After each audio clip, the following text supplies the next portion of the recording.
I tell you what, this one kind of sucked to the point where I didn't even want to have an intro on this one. This one just sucked. And we got on here last night and we talked about it with each other. I had the concerns. I knew a lot of people were kind of beating the drum that Ranger was coming to Baltimore. They were, pretty, confident, I guess. They were very confident that Ranger was coming to Baltimore. It kept putting a sour taste in my mouth. We had the same deal on the table, 5 years, $130 million for well over a week, maybe 2, maybe 3 weeks. I mean, from what I heard, it's been out there. If he wanted to be an Oriole, he would be an Oriole right now. It just sucks. Leads me to believe that that they just didn't want to be an Oriole. I guess. Why? I don't know why. It sucks. I mean, now they got to pivot. Do you pivot to Framber Valdez? Do you pivot to the trade market? I said it last night, and I'll probably say it again. The Orioles weren't in love with anyone in the free agent pitching market. They're not in love with them. They like them. They weren't in love with them. I feel like they're probably more in love with some of the trade market arms. I know we keep hearing that Joe Ryan's not available. Listen, you give somebody the right package, everybody's available, right? I would turn to Joe Ryan. Is Hunter Green available? I don't know. You give him the right package, again, could be available. We don't know. You got at this point, you got to get a little creative. Mackenzie Gore, same thing. I know he's going to cost a lot, but if you want to take your pitching serious, now again, I said it last night and I'll say it again. I think the current pitching rotation is pretty decent. It's decent enough to get you to the trade deadline. Now, is that going to excite fans and is that what they want to hear? No, it's obviously not. They want to go big. Now, what scares me doing that route too is you don't want to take that chance of getting to the trade deadline and then also getting outbid. So you got to find a way to get somebody now. Hold on, I got to get my kids upstairs. So you got to find a way to pivot. So yeah, I mean, I see Orioles Fanky here saying Hunter Green would cost Jackson Holiday, and I think that's fine. I do think that's fine. It wouldn't bother me at any means to let go of Jackson Holiday for Hunter Green because he has multiple years control. So, if they want, I don't really think Screwball is available, whatnot, but you got to do something a little different now. So is that do you pivot back to the bats like we talked last night? Do you pivot to Kyle Tucker? Do you pivot to, Cody Bellinger or something like that? We hear what they've been offered out in public already. Bellinger has a great offer out and hasn't taken it. So is someone else in play that is kind of rivaling the Yankees right now? That's a question that we're going to have to ask. I'm not going to say that this is a complete failure by any means, but I mean, obviously we all know that we wanted Ranger Suárez. Some parts of the fan base also wanted Framber Valdez. I said it for a while now. I thought the door was completely shut on Framber Valdez. I have not heard that since. It's been a few weeks. Could that door have peeked back open? Probably at this point. Now you kind of get pushed into what Boston was. Now you kind of get pushed into that desperation team. You need pitching. I guess if you really feel like you need it, now's the time to get desperate and go get it. I'm content with what they have. I think this is between a 10 to 15 rotation. I know that's probably not good enough, but it's good enough to win you 10 plus games above 500 to getting to the break there. So, but look, Joe Ryan should be the absolute target right now. I don't care if Minnesota can say that he's not available all they want. I don't care. Again, you make the right package, he's available. Freddie Peralta would be great. I'm a fan of Jose Soriano. I think Jose Soriano would be a lot of fun. But, it's Adit asked a good question. Is it possible they pivoted quietly recently and couldn't match the offer? That was their offer. So they didn't have to match it. Like that, Boston matched their offer and he took it. So did they know that already and quietly pivot? Then that's one thing. But, I mean, I don't know. If this does end with Zach Gallen, sadly, I don't think Zach Gallen upgrades the current rotation from what it is right this second any better, in my opinion. He's a guy that Yeah, he had a decent second half last year, but everything, velocity's going down, spin rate's going down, like just how he's approached the game, how he's gotten good teams to get outs, it's all going downhill. Zach Gallen currently is not better than Dean Kramer, in my opinion. You can roast me for that all you want. I just don't think that he makes this current team any better. He provides depth at a 4 or 5, but I just don't see it. The pivot has to be probably in the trade route at this point. Mackenzie Gore is another one that could be potentially dealt for. We've heard multiple teams are still in the realms for him, but it sucks. But like I said, I don't think the offseason is over by any means. I did speak to someone in the front office today. I'll drop a little nugget for you guys. We're going to have a pretty high profile person interview here in the next month or so when spring training starts. But they did say that, like, hey, let's hang on because 1 or 2 more big moves are coming. This team's not done yet. So that gives me a little bit of optimism to not like completely just say that this sucks and it was a complete failure, because maybe they do have something up their sleeve. I don't know. But if you get somebody that can pitch to around a 3, maybe even a 3-5, like you're just adding more depth to this rotation right now. And I see what Clay says here, and I agree to a point. We need a stable, consistent ace who's on the trade market as that guy. I don't know if you need an ace. You already have Kyle Bradish, who's very good, and he is an ace. Trevor Rogers pitched like an ace last year. If you get 80% of that last year, that's still a number 1, number 2 for 90% of the teams out there. If you go and get a guy that sits in between, what Kyle Bradish and Trevor Rogers is, or even just a slight tick behind Trevor Rogers, you've got 3 guys that are pitching to a sub 3.5 ERA, and not many teams in baseball can really say that. So do you need an ace?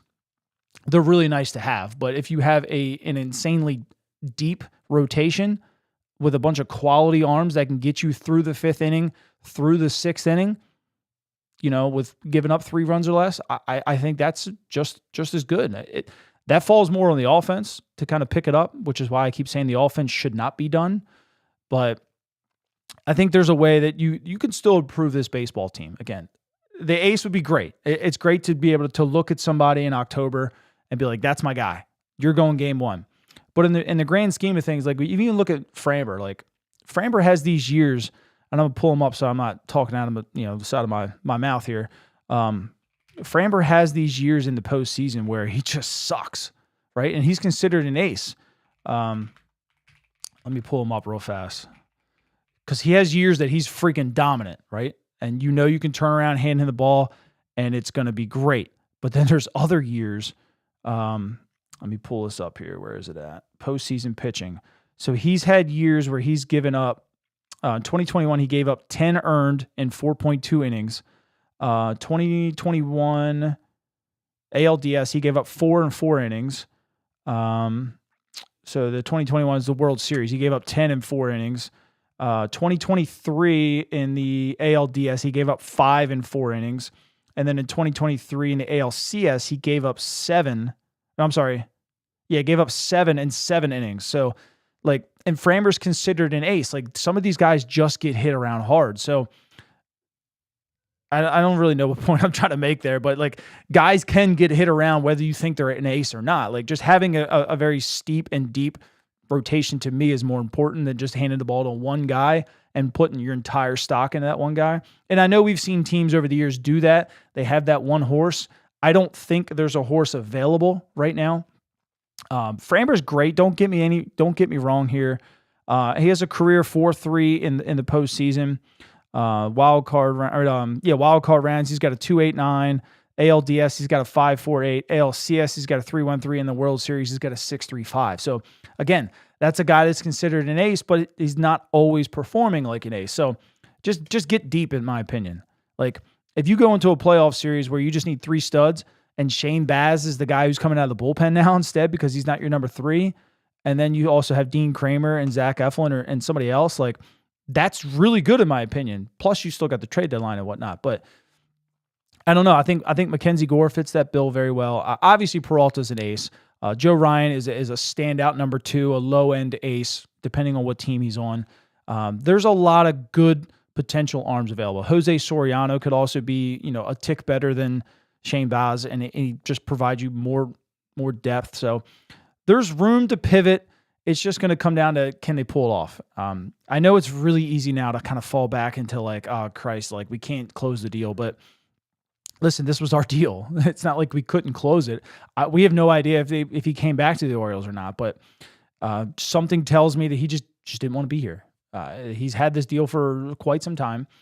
He's had plenty of time to look it over. We've had plenty of conversations and whatnot. So it sucks. I'm not even going to take that away. It does suck, but there's ways to get around it. I don't know. I would love to have an ace, but I think it's okay if you end up with like Joe Ryan or Freddie Peralta. But Freddie Peralta is just, we all have the Corbin Burns thing in our mind where you give up a lot to get him, and then it's like you can't retain him. That part sucks. James says, what do I think about Joe Ryan? What the cost would be, MLB players? I think it would be MLB players, and it would probably be controllable pitching. So they're obviously not going to want Cade Povich back. Could they want Dean Kramer? Maybe. I doubt it, but it would probably cost you Trey Gibson, right? Your number 1 pitching prospect. It would probably cost you maybe a major league outfielder or first baseman at that point. So maybe you could squeeze in Kobe Mayo at that point. They don't really need him. But Cowser, they could probably use Cowser, stick him in left field or whatnot. But their lineup's pretty decent as it is. But it would cost probably, if you went the prospects only route, I would say it'd probably be Gibson, Enrique Bradfield Jr., and who else would they probably need? I think Creed Williams would be a 4th player, and the 3rd player I would probably say would have to be like Aaron Estrada. Like it would take a lot. And that might not even get it done. And that's a pretty damn good package right there. You saw what it took to acquire Shane Baz. Now, Joe Ryan obviously has 1 last year control, but it would take a lot. It would take a lot. Raphael says, I'd take Gallen if Mike spent the money on Kyle and Tucker. If you spend the money on Kyle and Tucker, at that point, just use the surplus of position players to go and acquire an arm. There's no point to even sign Zach Gallen because he doesn't really make your team that much better. Mackenzie Gore would. All the guys we just talked about just a half a second ago would make your team much better than Zach Gallen would. But yeah, I'm all for pivoting to a bat at this point. I think that would be the smarter choice. We have a solid rotation with bringing in the back end with Eflin. We need one more guy on the front end. I agree. The front end would hurt. And when I say front end, I think most of you probably agree with me. It's ahead of Shane Baz, right? A guy that's like Kyle Bradish and like Trevor Rogers. It doesn't have to be a bona fide ace. Like you're not getting a Tariq Skubal or a Hunter Green.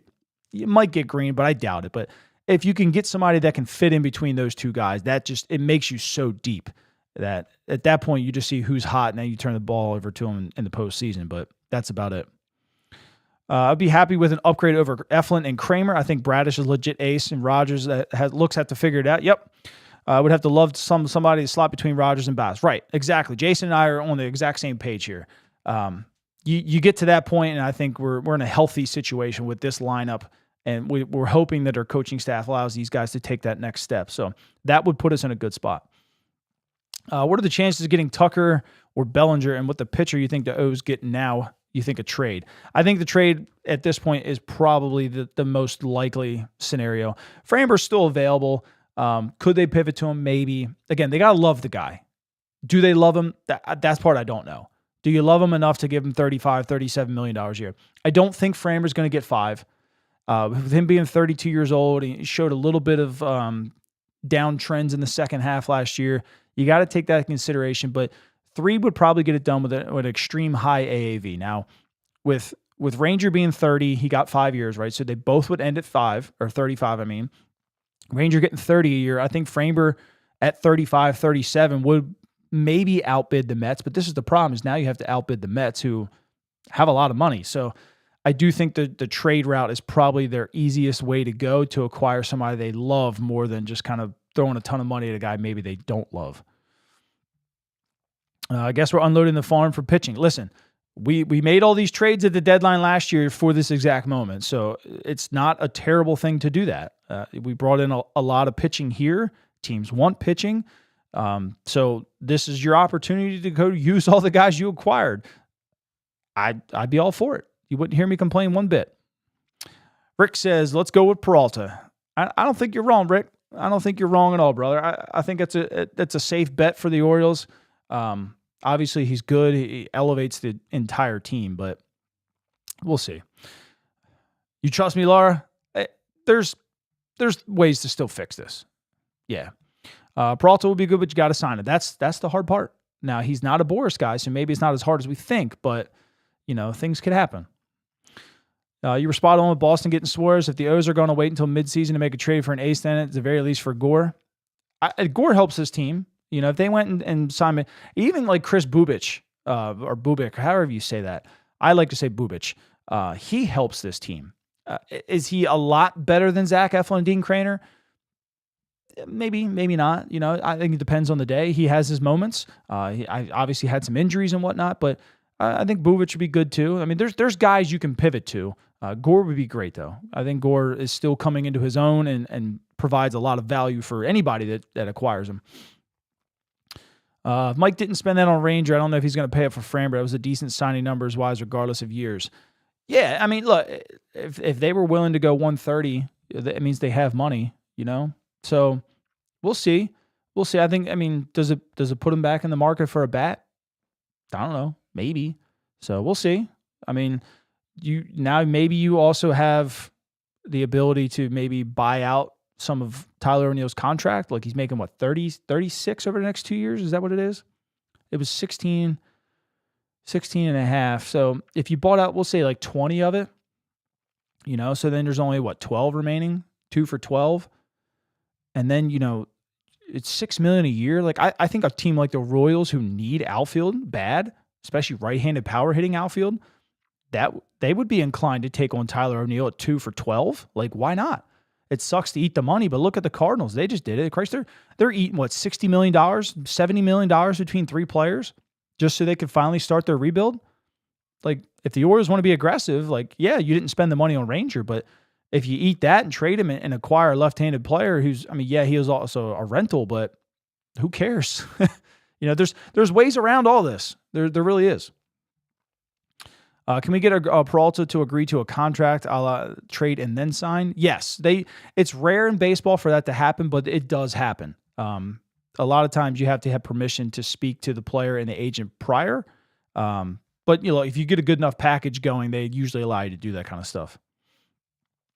And I'm fully with you there, Brooks. I mean, look, if Milwaukee really does want to save some money, I mean, $22 million over versus $8 million, it's a chunk of change right there. I would take Woodruff in a heartbeat if they wanted to give him. I think Woodruff really wants to be there though, and that's the big kicker.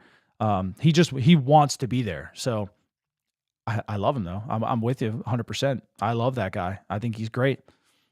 And I also think he's better than Trevor Rogers. I mean, so either one of those two guys puts the Orioles in a great spot.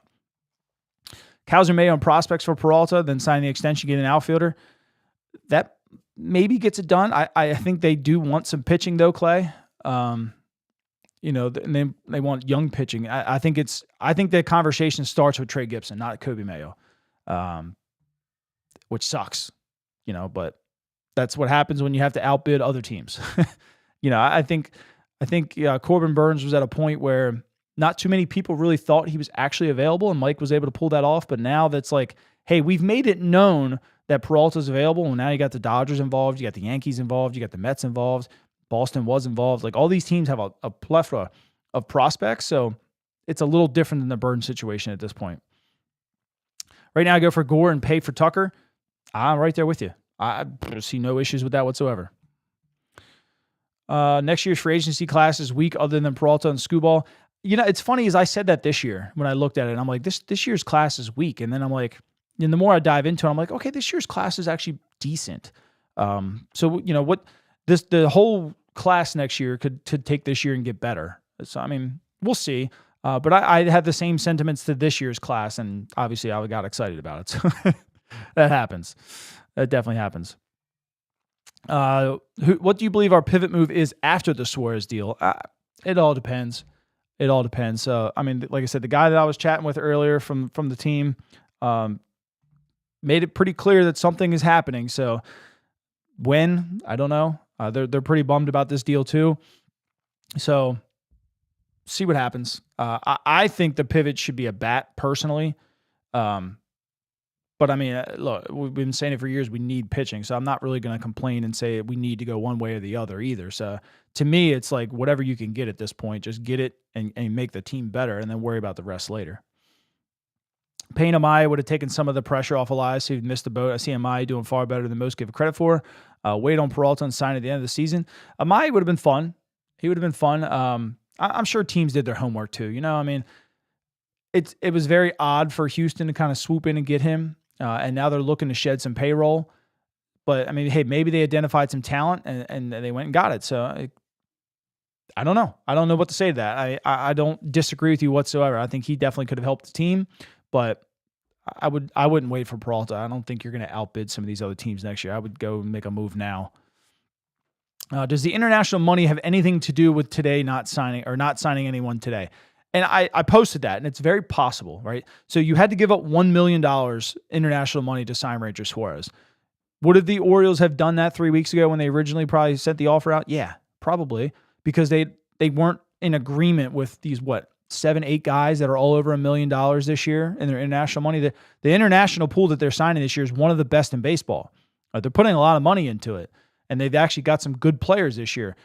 You know, could Boris have called back today and said, "Hey, like, we're taking this," and Mike's got like, "I've already got 7 guys, promised the money to. I can't pull that out," like, because that hurts you in the future too, obviously, right? If this would have happened tomorrow, right? Because the deadline came and gone, and you can sign guys tomorrow, literally tomorrow, the 15th. You could have had them. You could have. It would have been 2027's pool. I don't think they would have cared. They would have done whatever it took. But like, if you pull out now, literally hours before the deadline opens, and you lose $1 million and you lose on one of these players, like that. Look, the Yankees just did it, and it's going to set them back a couple years, because now you're going to have some guys that are going to be like, "Whoa, like two teams are offering me the same deal here." But look, the Yankees just fired their director of all this signing and stuff for international, and they pulled some money. They lost Samuel Basayo a couple of years ago to the Orioles. Like that stuff happens. So could that have played a big role today? Yeah. It just sucks that this couldn't have happened tomorrow, because then there probably would have been no questions whatsoever. It sucks. If they go with Peralta, it would line us up for another big qualifying offer, top end prospects we get for Burns or Tony going elsewhere. It's a tough question. It does line us up for another big qualifying offer, but I don't know. I mean, like, yeah, maybe you could. I don't know. I don't think they care anymore. I mean, maybe they do, all right? Because you can't build a team. I mean, you can't sustain a team unless you're like the Dodgers, who continually draft very well. And obviously, if you get more first-round picks, it helps. But I don't know.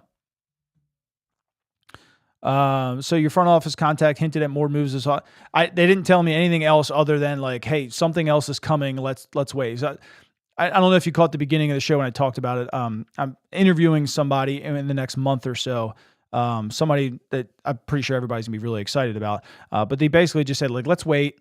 Some things are coming and it's going to be exciting. So I'll put my trust in that. Obviously they know a lot more than I do. So if things are coming, then that's the only information I got. So hopefully they are big. Hopefully they are exciting and we can talk about it and we don't miss out anymore. We should have added an option here on the back end or something to sweeten the pot. That's tough, Jabba. I mean, think about it. He got 5 years already. He's going to be 35. And I mean, there's already some grumblings about the velo going down. What is his velo going to be like in 35? Is the off speed still going to be that elite at 35? Some guys, yes. Some guys, no. And if you add that extra option in there, like, well, now you got to pay it regardless. Like, he's not going to take a team option, obviously, like, because that's just no point, because team options, I would say 85% of the time back out on it anyway, because they don't want to pay it. I don't think a team option or even a player option would have done anybody any good in that situation. We should be hopping on Tucker. We should be hoping Tucker goes to the Mets so that ties up their money and the O's can pivot to Framber. Thoughts? Yeah, I mean, that helps. If Framber's the guy that they want, yeah. If Tucker's the guy they want, then no, it doesn't help. But it depends. I like Framber. I think Framber's okay. Obviously, there's some attitude issues, but if that's the guy they always want, then yeah, let's hope that route. Either way, I would be in for Tucker if they want to try and pull that off. Cool. They've shown they have money, obviously. So I think it's more going to come down to, I think Framber's going to be a 3-year deal. But yeah, if you can tie up some of the Mets money, I think that's better. But I mean, a big question nobody's really asked either is like the Mets have shown that they're willing to get rid of some of these guys to bring in a different culture. Like, why do you keep saying that, you know, Framber has a culture issue, but then link him to the Mets? Like they're trying to get their culture better, right? You heard about some of the clubhouse issues with, why am I blanking his name right now? Jose Reyes. You heard him with Brandon Nimmo a little bit. You heard it with Jeff McNeil. You know, they moved some of these guys to kind of make that culture better. Why do you want to bring in a guy who is rumored to have locker room issues? So that's a question that not too many people are asking about the Mets. Are they even really in on Framber? I don't know. I really don't know. But if the O's want him, go get him. I would 100% eat the money on O'Neill. I think O'Neill's going to help this team this year, but if you want to eat the money and move that elsewhere, I'm fine with that too. But I think he's going to be a better version than what we saw last year. I think he's going to be a guy that's going to at least contribute and help win some ball games this year. Can't simply be free agents don't want to play here. I know we got Alonso and Helsley, but our money was more the factor here than. And short is Elias a good negotiator and seller of the vision of Baltimore? I think so. I mean, I see where you're coming from, but there's a lot of things that come into factor. And I was trying to look at it before I went live because I had a feeling that somebody was going to ask that question. And I thought maybe, okay, is the ballpark a factor? But obviously you're still playing in the AL East. So the AL East ballparks aren't a factor, but it was Baltimore a factor. What was his fly ball rates? And the fly ball rates were fine. They weren't astronomical. They were around 35%, which I think is probably below league average when I was looking at it. At least I didn't scroll down too far, but most guys were sitting in 50s and a high 40s. So I thought that was respectable at 35%. And it was 35% and 33% righty lefty. It didn't matter. So I kind of threw that out the window. He sits more of a ground ball guy. So I'm like, okay, well maybe park factors weren't it. Maybe I thought it was, but I try to dig real quick and yeah, sometimes guys just don't want to play somewhere and you don't have an answer as to why. At least I can't find one. Sometimes it's just them, Sometimes, just you look at, okay, I don't have to be the guy.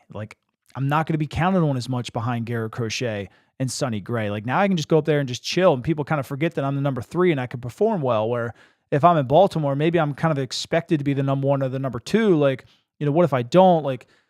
There's a lot of things that go into all this, and I'm not making excuses for the Orioles or for Ranger. I mean, just things didn't work out. And sometimes they just don't, but I don't know if I pin that on Elias so much in this situation, mainly because he was so good at what he was doing, at least at the meetings and whatnot. But yeah, there's been a law factor, so I can kind of understand where you're coming from.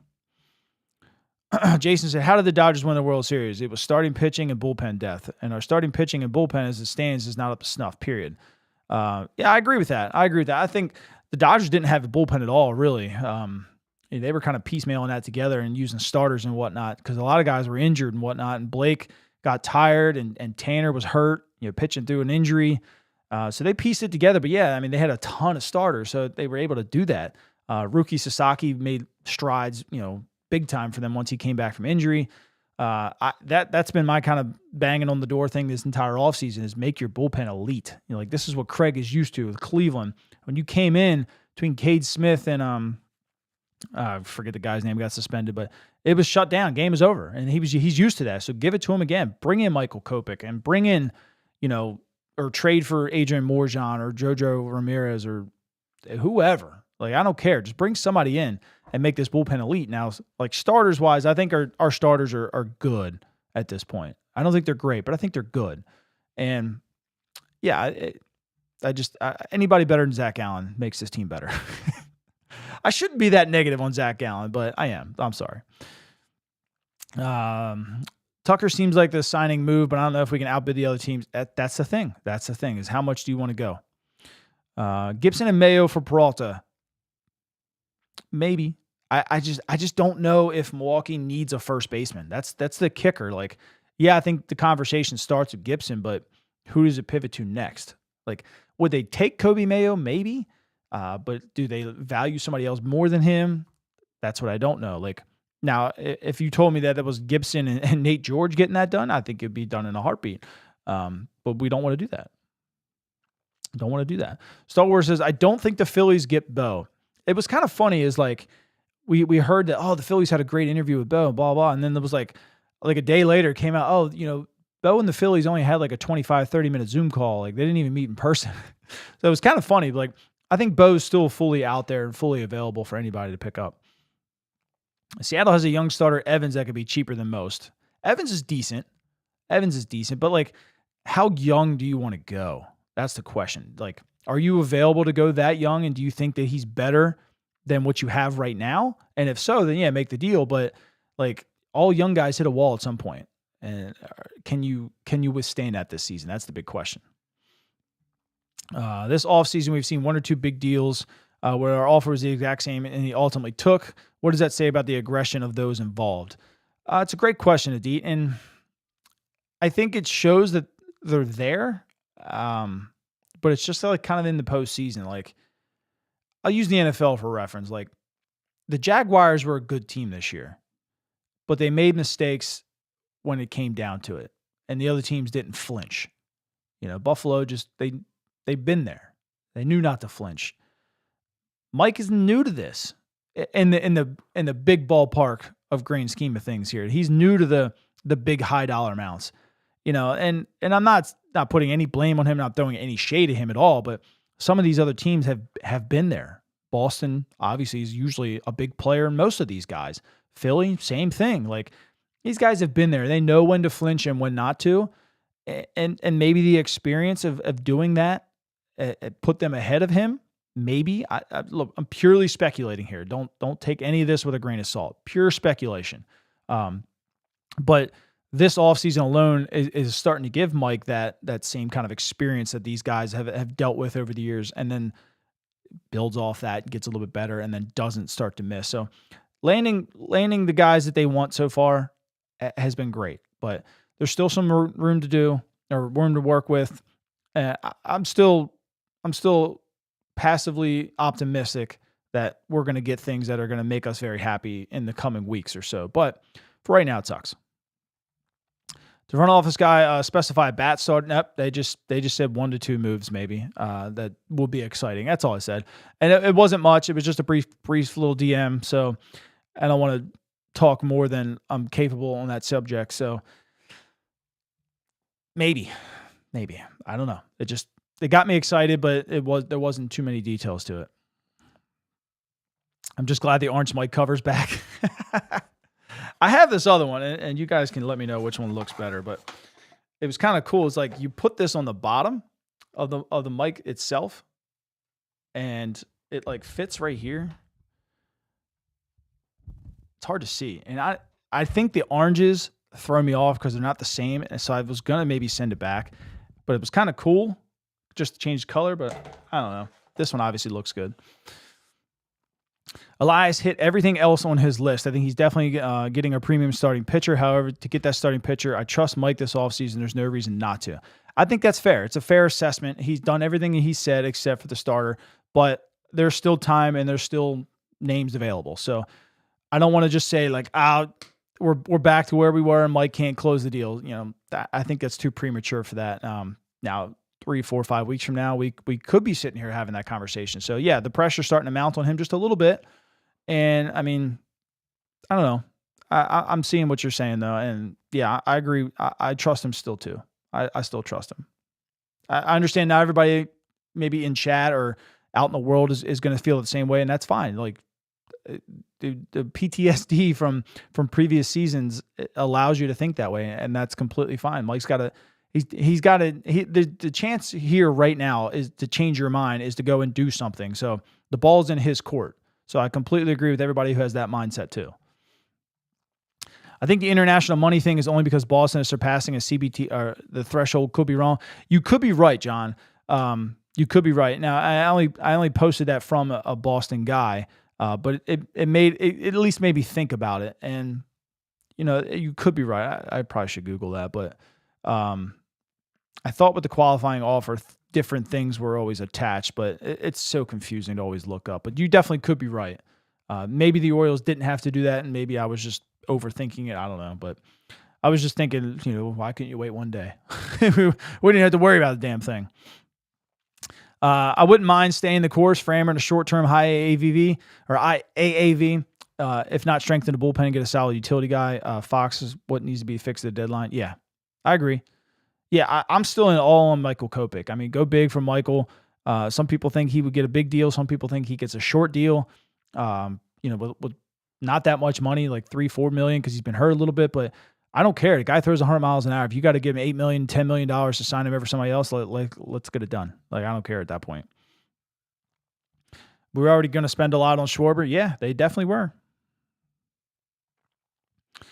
The Orioles offered Ranger a contract 7 weeks ago. Surely they had a backup plan. Sure they do. I'm sure they do. I think they were getting excited thinking that it was probably going to get done. But you never stop. The phone's always working.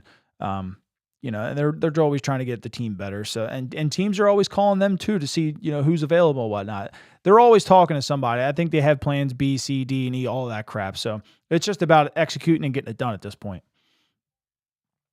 By the way, why were we out on Framber a few weeks ago? Attitude problems, bad hook.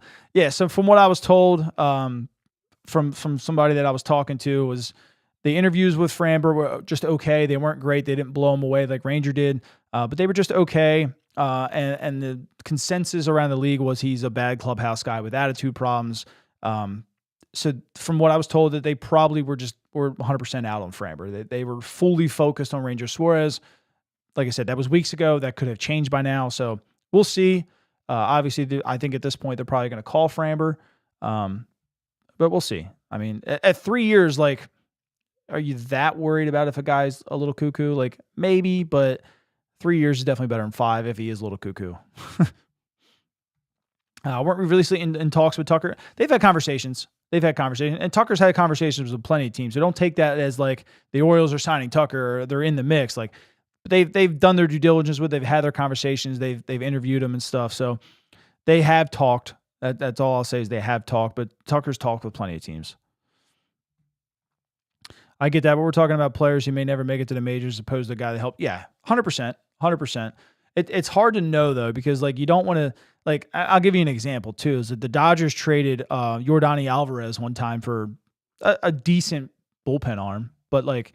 He was a young dude. He only played like maybe 1 year in the Dominican League. Like, I'm not saying they gave up on him, but they traded him away. And then look what he's hurt all the time, but he's a freak of nature. You know what I mean? Like he's a big time power bat, and you don't want to miss out on that guy who could help you for years compared to a guy that maybe only helps you for one in the bullpen or whatnot. Completely different scenarios. I completely get that, but I'm just saying like that's the mindset that you have to take sometime. Now, obviously, I know. More times than not, when you do trade somebody, those prospects don't work out at all. It's just a give or take thing. Like you have to trust your evaluation of that player at that point. Like if you evaluate a guy and you say, this is a guy that's going to help me for 6 years in Baltimore, you got to hang on to him. But if you're on the fence, like, maybe this guy makes it as a backup, like, okay, then you trade him. But I think they have to rely on their own scouting department at that point and kind of figure out like who's going to help me for the long term in a big way, and then kind of hold on to them for any cost they can. Curious how quick possible this pivot is. Schwarber signed and the O's close on Alonso a day later. John, it's a great question.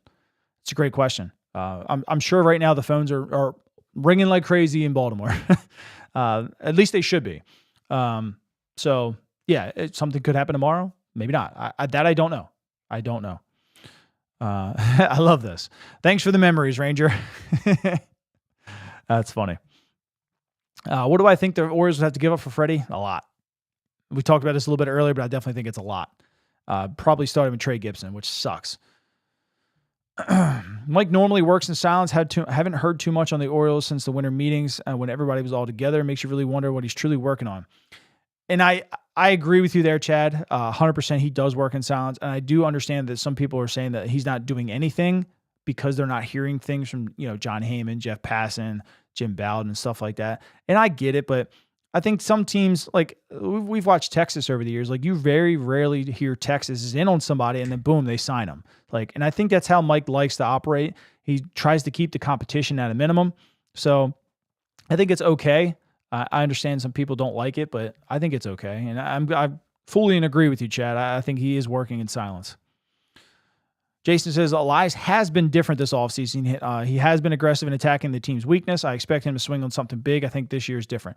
I agree with you, Jason. Full stop there. I think Mike's going to try something big here. Obviously, he already did something big with Shane Baz. Like that's, I just, my resident dislike person just came in. So my last 25 videos, I have my one dislike person. So shout out to you. I hope your day is going great. And I'm glad you can make it in. Give me some engagement. Thank you very much for the dislike. I love you. But yeah, I expect Mike to do something big.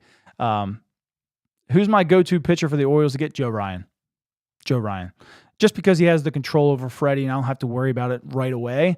Gives me a year to get him here and kind of enjoy the system, enjoy the fan base, and then give him an extension the following year. So we'll see.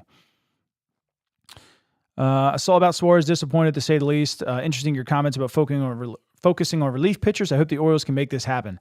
Me too. Me too. You need a stout bullpen, man. You really do in this game. And, with starters going less and less, 7, 8 innings all the time, like you need to be able to turn the ball over in its 6th, 7th, 8th inning and shut the door. And if not, like you kind of see what happens when you don't. We saw it with the Dodgers last year, right? It went from a perfect game bid to losing it in the 9th and letting up 4 runs. So, I mean, like you got to have a stout bullpen. I think our pitching is good on paper, but there's also a lot of ifs. Yes, every team in baseball has ifs, though. Hopefully we can get a guy that we can depend on and ease the pressure of the rest of the rotation. I completely agree. At this point, like, just stack depth. That's all you got to do is just stack depth. Depth, like quality depth, not like Zach Allen depth. If he has a great year this year, come back and just throw it in my face. Like, I don't know. I don't know why I'm down on him. I just am. He could be great. I don't know. I just want to think bigger. Saw your video last night and went, oh no, here we go. Here we are. I called my mom, right? You guys are going to hate this story. So for years, my mom has had these witchy ways. Like it sounds stupid even hearing this live, but my mom would just sit down sometimes and be like, and she did it a lot in football. The Ravens are winning today. How the hell? They're underdogs. What do you mean? Or she'll sit down like, such and such is going to happen. And it would happen. We're like, how the hell did you know that? And she would do it for years and years and years. And it just constantly kept happening. And she was never wrong.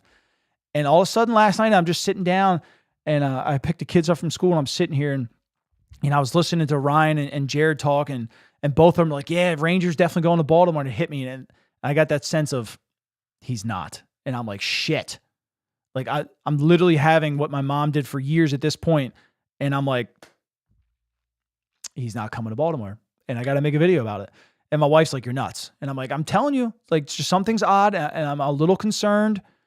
I got to make a video and talk about it. And she's like, really?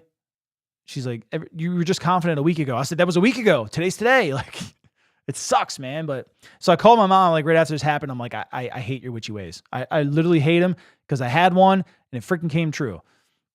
We were just laughing about it, and it sucks that it happens that way. So if I have another one of these again, I'm just not even going to say anything about it and see if that goes in our favor this time. Has Tucker come as a possibility? It should. It should. There should be no reason the Orioles should be not in on Kyle Tucker. They if you want to be better and you want to say that money's no object, like why are you not in on Kyle Tucker? So it better have come up. Let's put it that way. I wonder if they were planning on doing this in respective of the Bregman situation, and if it was a complete pivot. They were getting killed in the media. 1,000%. And that was what I was talking about last night. Eventually, you get killed enough where you have to pivot. And you got to make something happen, and they pivot today. You know what I mean? Like, it sucks. But sometimes you got to do that. And they did it. And I think the Orioles at this point need to do the same thing. So you got to do it back. Assuming we trade for Peralta, sign Valdez, add a clear number 1 starter, if that's the only other move, is this team better than Boston? No. Tomato, I don't think so. I think you still need to get the bullpen in a better situation than what it's in right now. I think the bullpen's okay. There's some guys that are going to, I think, surprise us this year. Cade Stroud. Wolfram, maybe. I'm kind of on the fence to him. A lot of people are expecting a big year out of him because his intangibles look great, but I mean, it wasn't effective last year. So I'm a little on the edge with him. I mean, obviously, I feel like Keegan Aiken could be upgraded from. He struggles in big moments. They need a high leverage lefty, in my opinion. You still need some guys that can throw heat. You know, you had CNL Perez that hummed it up 97, sometimes 98. You didn't have too many guys after Felix Bautista. Now you have Helsley that's going to help. But I mean, for the most part, like he's your guy that throws over 97, 98 right there, and that's it. So go get more guys that throw 100 miles an hour. Like when you look in the postseason, pretty much everybody's bullpen has guys throwing 98 and above. And if you don't, like, you're behind, in my opinion. So go find those guys. Elias just let his number one offseason target go to a division rival. Disaster class. It sucks. It definitely sucks. But yeah, we'll see. My wife's texting me. I got to wrap it up because kids want to use the slide and they want to be. We have this stair slide and you set it up on the stairs and they just fly down the thing and they get all loud. So it's pretty funny. But it would make this live crazy if I keep going while they're doing that. Red Sox probably trade one of their young lefties. They would be smart to. Do I think bullpen needs more work? Yes, 100%. Am I surprised Sir Anthony's still available? I am a little bit, but I mean, like, the walk rate is a little rough. But I think he's going to land somewhere. He's a quality arm. I would love to bring him back, to be completely honest with you. Phillies need bullpen help. Yep, there you go. Would I bring back Sir Anthony Dominguez, Brian Zillins, and Yep, 100%. 100% would. But I still really want Michael Kopech. I'll say that a lot. So I'm blue, probably. I hope they don't change on Valdez. If you were out on for someone in the attitude, don't go back in on him. Depends. It depends. I think you have to weigh, is the attitude worse than what he brings? And if that answer is yes, then you don't pivot to him. If the answer is probably no, then I think you maybe take a shot. Maybe do a 3-year deal with an opt-out after 1. Don't shoot me. I know people hate opt-outs, but if you want to win, those sweepstakes, give him a $35, $37 million deal. Give him a 1-year opt-out if you can beat it, right? And if he does, he does. If oh well, right? If he's a cancer, cool, right? He's gone.